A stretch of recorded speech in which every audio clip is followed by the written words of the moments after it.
নমস্কাৰ। আৰম্ভ কৰিছোঁ ৰাতুল ডেকাৰ আন এটি কবিতা, মোক প্ৰতিবাদ।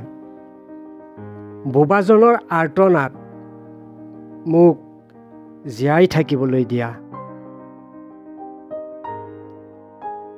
কিয়নো জনম দিলা আই, নাঙঠ পিঙঠ কৰি, এবাৰো নাভাবিলা কিয়, পাৰিবা জানো ওৰেটো জীৱন তোমাৰ আঁচলেৰে ৰাখিব থাকি।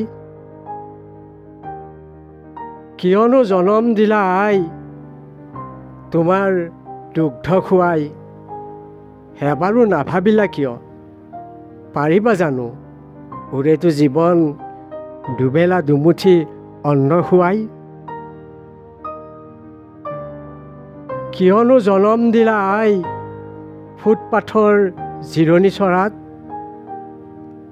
এবাৰো নাভাবিলা কিয়, পাৰিবা জানো বতাহ বৰষুণ নেওচি ওৰেটো জীৱন মোক ৰাখিব থাকি। নিদিলা মুখৰ মাত প্ৰতিবাদ কৰিবলৈ, নিদিলা দুখন ভৰি সমানে খোজ কাঢ়িবলৈ। নোৱাৰিলোঁ থাকিব মৌনব্ৰত কৰি, প্ৰতিবাদ কৰিলোঁ জানা আই হাতত কলম তুলি। মোক জীয়াই থাকিবলৈ দিয়া।